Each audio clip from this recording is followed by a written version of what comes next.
Conversation with a Geographer. I'm Mike DeVivo, professor of geography at Grand Rapids Community College. And today, we're really fortunate to have Neem Nguyen. Neem is the internship coordinator for the Department of Geography at Concordia University in Canada. Neem, thank you so much for joining us today. It's such a pleasure, and I'm so glad to have this chance to sit down and chat more about geography with you, Mike. Thank you very much for the invitation. You're very welcome, because you are one that actually can reveal many things to those who ponder ways in which they can contribute to geography by doing different things. And you've done many things, and you have a very interesting past. And most of my interviews, I ask individuals who are being interviewed what inspired them to pursue geography. I ask them to reflect on their childhood and their undergraduate and graduate years. But with you, I'm going to ask you to do that as well. But I think you have such an interesting family history with regard to migration, a forced migration from Southeast Asia and then to North America. Would you care to talk a little bit about your family history? I'd love to. And in fact, this is history that my mom especially has told me many times. And that creates the basis of understanding a little bit more about the world. Mm-hmm. So originally, my family came from Canton in China. And my grandparents then went to Vietnam because at the time of their departure, Vietnam was still under the French rule. It was very prosperous. And that's where they built their lives. Then my parents were born there, and I was born there. But then in 1975, there was a Vietnam-US war. Vietnam won, the US left. And so the people who remained needed to make a decision. So as ethnic Chinese people, the decision was either to leave or to stay. My dad was a business person, and he was labeled. So he sold all his goods, and he sought a boat for the entire family. It wasn't just our nuclear family at the time. It was my dad, my mom, myself, but his whole extended family, over 10 plus people he brought out. So he sold his goods, transformed them into gold, and then we escaped on a boat. And this was a fishing boat. It was quite large. There were lots of people on there. And on this journey, I was like a baby. I wasn't even one yet. We were on the boat for 3 days. Without food, without water. We were promised food, but didn't have any. So my mom was actually stuck in the same spot, carrying me for 3 days. And eventually we made it to Malaysia. Pulau Dangga is the island my mom talked about. We were there for so we arrived just after my birthday. So that was in January. And then we were there for about 4 to 5 months. So that creates my understanding of the world that, we're from one country in Vietnam, but I'm ethnically Chinese, so I'm connected to China. But then in this journey, we discovered Malaysia. And then 4 to 5 months later, Canada said, well, my dad's a skilled worker. He's a mechanic. So we were accepted to Canada, whereas my relatives, my dad's extended family, were accepted to various cities in the US. And so then my journey began again, but this time on a plane. We arrived in Toronto, and that's where I grew up. So before the age of 18 months, I had already traveled on a plane, a boat, and lived in 3 different countries. So that's an international start. It's really an interesting saga, and it's one that is not as uncommon among Vietnamese immigrants of your generation, your parents' generation, especially for those that were Chinese ethnics, were for the most part business people, and thus distrusted because of the capitalistic overtones associated with businesses by the communist government, and it was prudent to try to get out. And after the fall of Saigon in '75, for sure. It's really interesting. We find that many Vietnamese came to the U.S. and yes, some went to Canada. You ended up in Toronto, and so in Toronto, we talk about your schooling that maybe opened your eyes up to different parts of the world even more. Absolutely. Thinking back, I'm so lucky we ended up in Toronto. There are, other Chinese people who ended up in smaller cities within Canada. But what I got to experience in Toronto, I met other Chinese people with a similar history. I met other Vietnamese people who were also Boat people. But I was also exposed to people of just international backgrounds, different religions, different foods. And that made me such an open person. It gave me so much richness. And in fact, when I think about the friends and their backgrounds, cultural capital is probably one of the strengths I have, just because I have friends from so many backgrounds. When I landed in the classroom as a high school teacher, I was able to pronounce people's ethnic names with being pretty spot on. And that's because of the rich diversity that I was granted and exposed to growing up in Toronto. That's wonderful. And Toronto is known for really being an entrepot of various Asian ethnics. And correct me if I'm wrong, but in the 80s and 90s and even later, there were many members of the Asian community, particularly older people, that really never learned to speak English. They spoke oftentimes their native tongue.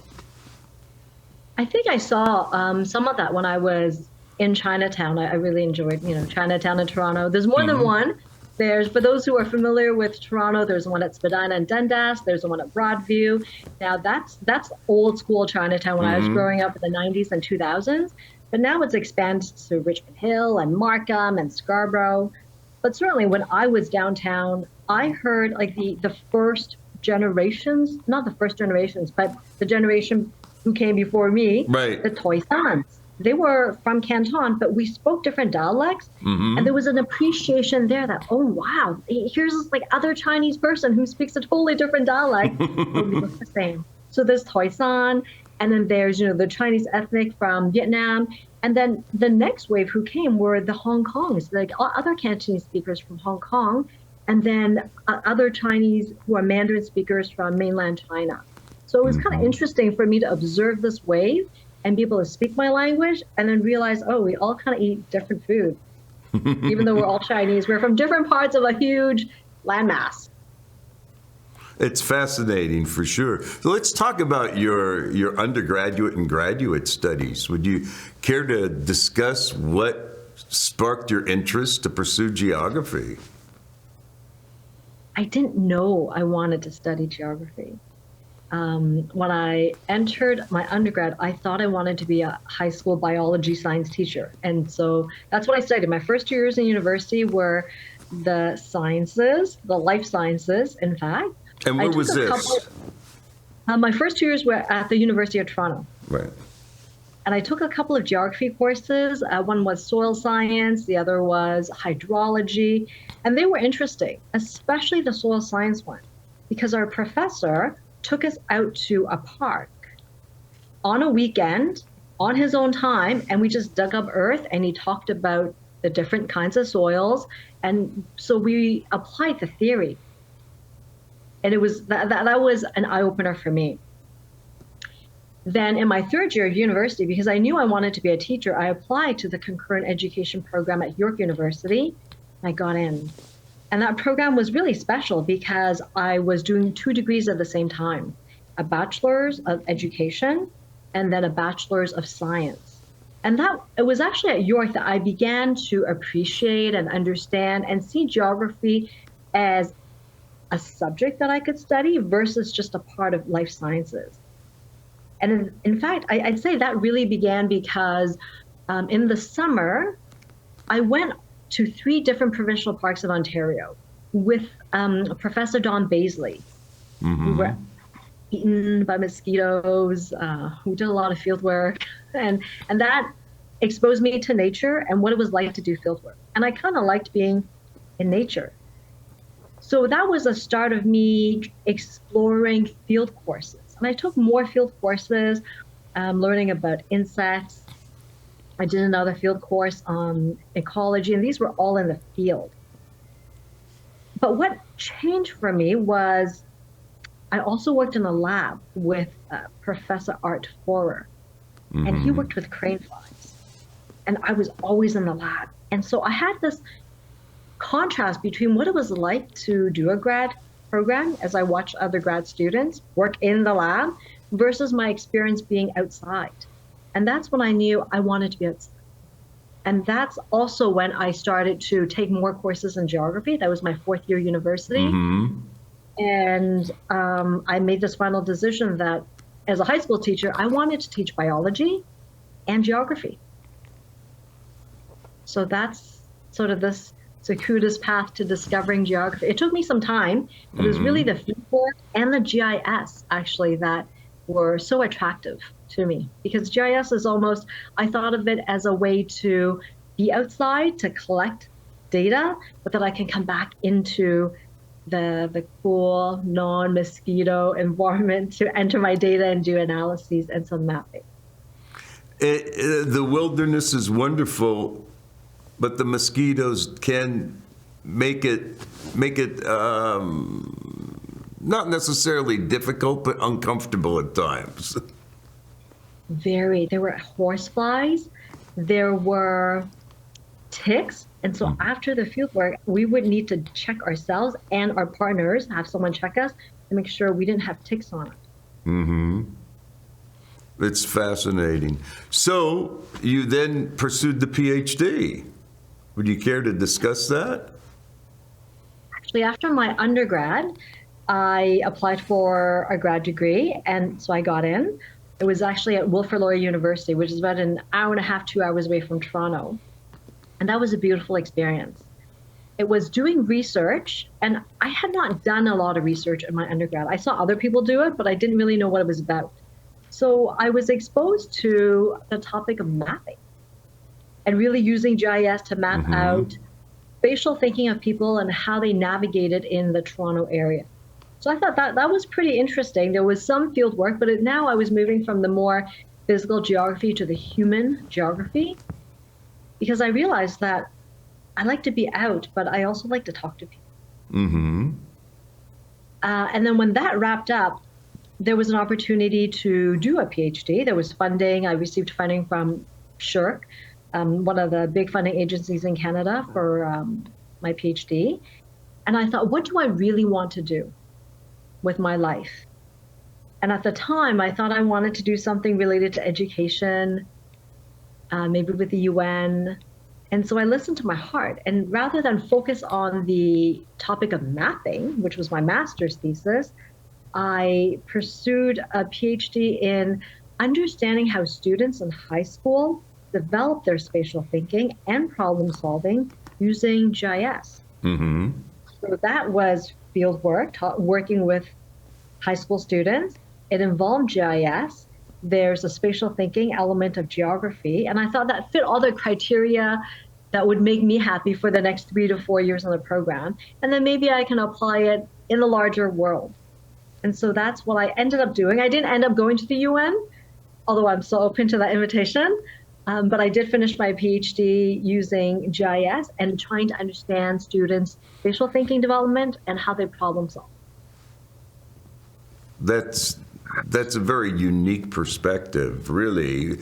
And I would say, and maybe you would agree, that we don't have enough people in the geographical academic community that pursue these matters of geographic education with that level of analysis that we probably should. We concentrate on content so often, but not often enough on strategies to facilitate geographical understanding. Well, I think that there's more and more, especially since my time when I would finish my PhD, especially in Canada. And that was when I was finishing up, I saw two positions in the U.S. and that's why I applied, and one of them worked out. But there was really a paucity, a dearth of this kind of research in Canada. And I'm not following. I don't really follow the literature, so I don't know how the field has grown within Canada. But certainly, I think there are some strong areas or strong places in the U.S. who still focus on geography education, such as at Texas State University. Well, and you went to Texas State, and would you care to discuss a little bit about your experience at Texas State? Absolutely. On the personal side, it was it came at the right time. I mean, I just felt so honored, so proud as this young Canadian who's traveling south, and to go to Texas, which was a little bit foreign. I actually have family who, during after they left Vietnam, they were accepted to the U.S., parts of which were Boston, Los Angeles, and Houston. So I've only heard about these geographies, but I had not been. But on a personal level, the department was fantastic. I still keep in touch with some of my colleagues there because the onboarding, the warmth, the desire to support new faculty members to succeed was phenomenal. They care. And at that time, the department chair who hired me was Phil Suckley. And we still keep in touch, like, holiday cards. I keep in touch with some of the colleagues. I had a great, great time at Texas State University. And in terms of my work, what I realized was certainly I can write papers. I was not very successful in grant writing, grant projects. I enjoyed teaching. And then there was this realization that I'm not sure this is what I want to do because the results were very slow for me. I really like to do work where I can see things happen, I can see results within a short amount of time. And so after 2 years, I realized it's time to let go. And that was hard because there's the ego that's involved. And then there's the uncertainty of, well, I'm on this tenure track and I'm doing okay. Should I stay? But at the end of the journey, I thought that my own happiness in exploring life was more important than having a secure tenure track job. And that's when I left and landed at AAG, if that's another topic you like to explore. And which is closer to Boston, I guess, where your other distant kin might happen to be. But yes, you went to Washington, D.C. then.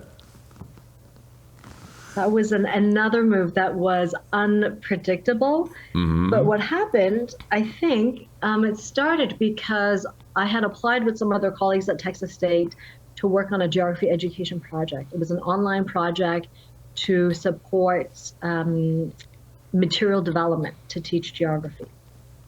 And that's when I heard about this position. It was a researcher position for the Roadmap Project. I heard about it and it came to fruition.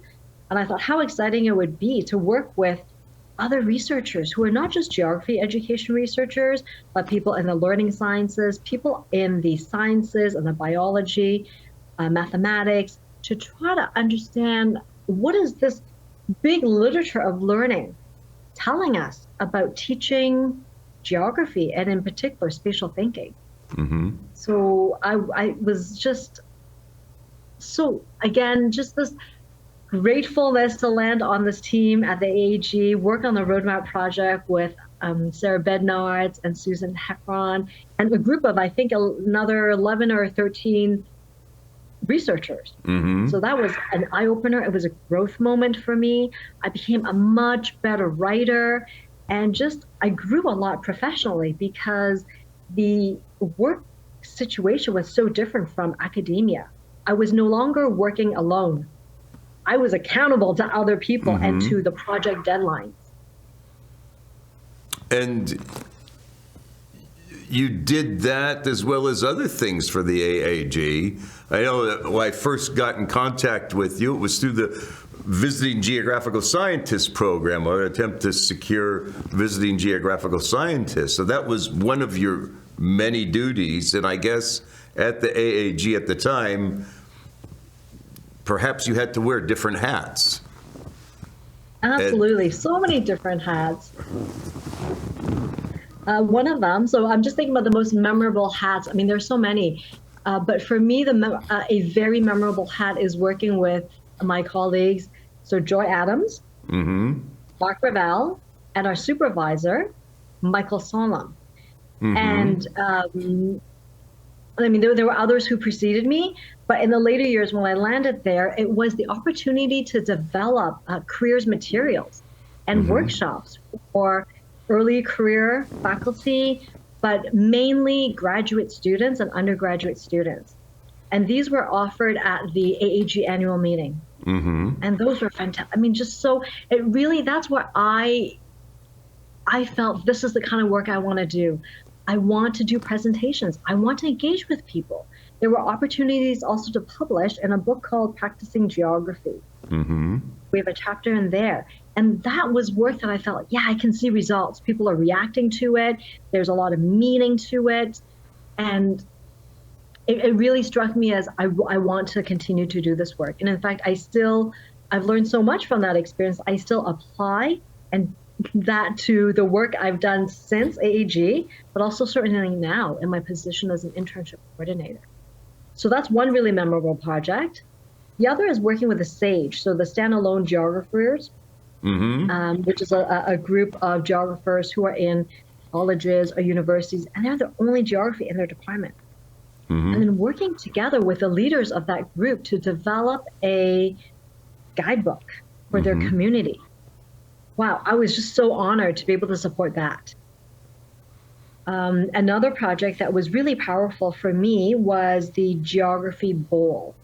I mean, just working with my colleagues who are professors, they used to be competitors in the Geography Bowl a long time ago, and now they're professors, and they run the program. And I was more of an administrator. I loved seeking out prizes for the students. But the amount of work that they put in and the heart, the question the question development, and then being there for the whole competition, there was so much respect. I have so much respect for this group.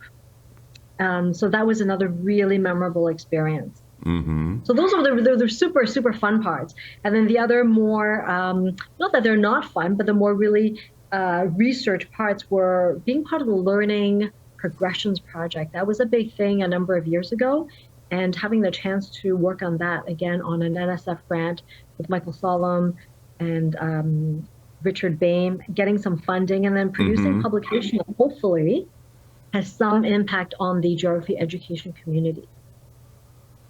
Well, you certainly made an impact with regard to the geographic education community in a number of different ways. Not just in research, but somewhat in research, but also through your presentations, through collaborations, many things. And it's a wonderful career you've had so far. Talk about your internship coordinator position at the moment in the Department of Geography. Oh, this is such a gem. In fact, when I decided to be the Canadian Goose, the Canada Goose, and I left Washington because I was seeking out a different way to live, and my partner had landed in Montreal. So now he's landed in Montreal, and I thought, so do I choose my life or do I choose to stay in a career? And so again, it was just choosing my own happiness. So I'm in Montreal, and in fact, I started at McGill in the Career and Planning Service at CAP. Fantastic. I learned so much about getting a job. Like I thought I knew what I was doing after working at AAG and doing the careers work. I learned so much more about how the consulting world works, how to work with graduate students, master's and PhD level.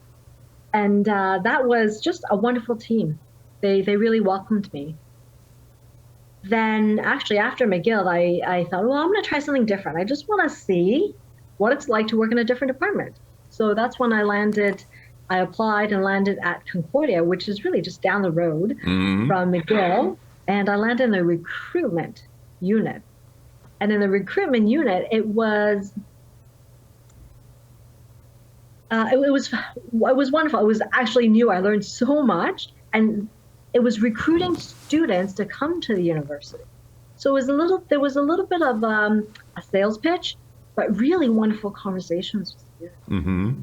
And in fact, because I had these great one-on-one conversations with students to understand what their motivations were to apply, where they might want to go, and to give them some suggestions of the programs we have that might be a fit. That actually was sort of the seed for me to then pursue professional coaching, which is like really on the side. But all of just the combination of these experiences from Texas State to AAG, McGill, recruitment at Concordia, that led me to the internship coordinator position in the Department of Geography, Planning, and Environment. I mean, how perfect. How perfect. So I've been in the position for about 4 years now, and my main roles, well, the main role is I ensure student success. That's a thing that is top of mind for me. And that means two things. I need to help them find an internship because it is a requirement of the Masters of Environmental Assessment program. Mm-hmm. And the second thing is I read their final report, offer them some feedback along with a graduate program director, and then we try to move them to the final stage of graduation. There's a lot of administrative things. There's small administrative balls, but the main goal is they succeed, so that way they can continue to contribute to making the environment better. Mm-hmm. That's great. Do other departments in Canada have internship coordinators like you? I mean, not like you, but I mean positions of internship coordinators. Well, certainly, I know that within Concordia, there are other departments with an internship coordinator, such as in the political science. They have a specific and very well-known Masters of Public Policy program. Mm-hmm. And, a good friend, Eve, is actually there. So she's the internship coordinator who brought me under her wings when I first started. So Eve Pankovich. And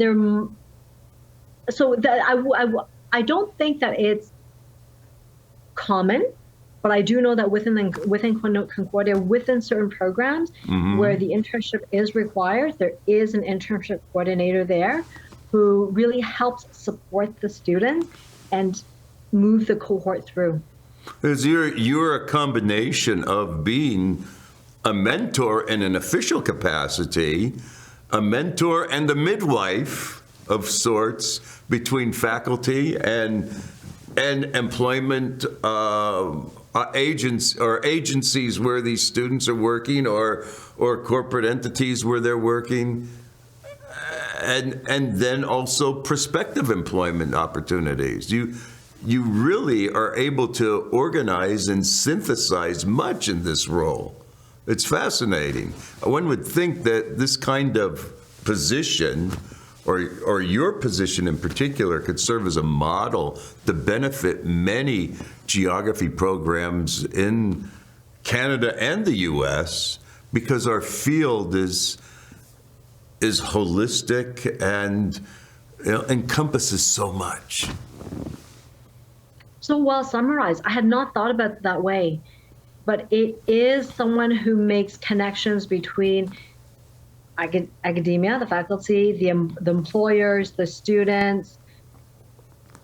And just what you said struck me when you said that our field is so whole. I mean, it's very comprehensive, and we may not always think of geography that way, but the kinds of job postings that I get are not strictly environmental assessment. There's a lot of geography, sometimes there's planning. And what brightens my day is when I see jobs within communities. So not just the local community, but within the Indigenous communities. And so our students actually are welcomed to work with them, to make things, to learn, maybe make things better, be part of policy, to be able to see the history and the present day, and how do we reconcile that? Now, do you have any conflicts with students that cannot leave a particular area, if they cannot leave Montreal, or do they have, must they be committed to going to different parts of Canada to get an internship? I think it was more so prior to the pandemic. And the pandemic actually highlighted something for myself and the grad program director at the time, Sebastian Kakar. What we learned is that students actually really like Montreal. I mean, Montreal is one of the top cities to study in the world, and they want to stay here. So the kind of work that we've been doing is to develop relationships with startups, companies, especially international companies with bases in Montreal here, so that way our students can stay. But the second discovery during the pandemic is that because the federal government is one of our biggest employers, during the pandemic, and even now, a few years after the pandemic, they are open to hiring students from across Canada because it actually opens up the talent pool for them. Actually, it's not just the federal government. There are other agencies as well who see this as an opportunity to hire people across Canada, increase the talent pool, and tap into student talents and also institutions they have not worked with in the past. So I would say the pandemic opened our eyes to this, and it has actually worked in our favor, to the point where I would say most of our students now do not need to leave Montreal, because there is a hub or a satellite from the company or the government that they can sort of work at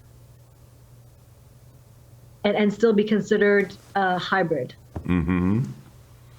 Well, once again, a position like yours, it seems, could be something that is copied in geography departments elsewhere, because you can make a great difference in the lives of so many students and facilitate success for the department and for them. I think one of the key is having an adult that students can talk to, just to hear what the different options are. And I think that is really important, because when students go to the career planning service, they're not necessarily geographers. They may not have the work experience in a geography related field to speak intimately about it. Some faculty members certainly have work experience outside of the university, but I think that my role can support gaps within the learning, especially institutions who speak about experiential learning, the importance of internship, applying theory or practice to theory. If we really believe in what we say, then I agree with you. We need to have more positions within department or within faculties who can help be an adult with some work experience outside of university, to sort of shed some light, to coach the students, and also to point out to them that what you study is not always the job that you're going to get. We need to look underneath the hard skills, and what are those transferable skills? What are those soft skills that we really should be honing as well to be a competitive candidate? You know, I'm reminded of the career mentor sessions that you organized for AAG annual meetings. It's very similar in some ways to the guidance that many of those career mentor sessions would provide when some of us were selected or recruited by you to give advice to some promising students who were looking for opportunities. Absolutely. Are the curious minds or people who are just not sure where to go, and like yourself, because you have a background outside of academia, that gives people just a whole new different world to see and to connect to. If I remember correctly, you were in the Marines. And so for students who might be in a similar field, there's a connection that I won't be able to make with them because I have no experience. Sure. And that is really valuable, to have people from different backgrounds to be able to speak to students, so that way there's a connection, there's trust, and then we can continue the conversation forward. Indeed. So, Neem, we have about a minute to go. I'm going to ask you to reflect on your life, your career, and the changes in your career. I'll ask you to ponder what kind of advice you might give to undergraduate, graduate students in geography, and perhaps colleagues in the field. Do you have any words of wisdom you'd like to share? I'm not sure about words of wisdom, but maybe a reflection, what I would tell myself, my younger self, if I could go back in time. Your younger self when you were pursuing studies, okay? Yeah, I would probably say, Nim, don't plan too much. Go with the flow and be open. Do not be afraid to try. And if it doesn't feel right, leave. Geography is so applicable. We can apply it somewhere. And if we're not doing geography and it's a degree that we've done, it's not a betrayal. They'll come back. Lots of skills to apply. So definitely not to plan. I think that our career trajectory becomes clear only at the very, very end when we stop working. But I never would have been able to plan out this kind of a career path when I was 20.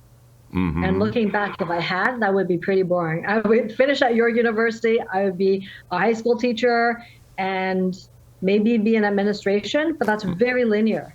Looking back now, I think all the loops and hoops that I've gone through actually make my journey much more interesting and more to talk about. Well, your journey has been fascinating for sure, and you have contributed so much to our field. Thank you so much for what you've done for our discipline. Oh, it's been such a pleasure to chat. Thank you so much, Mike. I've never had this opportunity to talk about geography in such a formal way, but also non-formal way. Thank you for that. Well, you're so welcome, and thank you for joining us today. Really appreciate you taking the time. And this concludes this episode of Conversation with a Geographer. Thank you.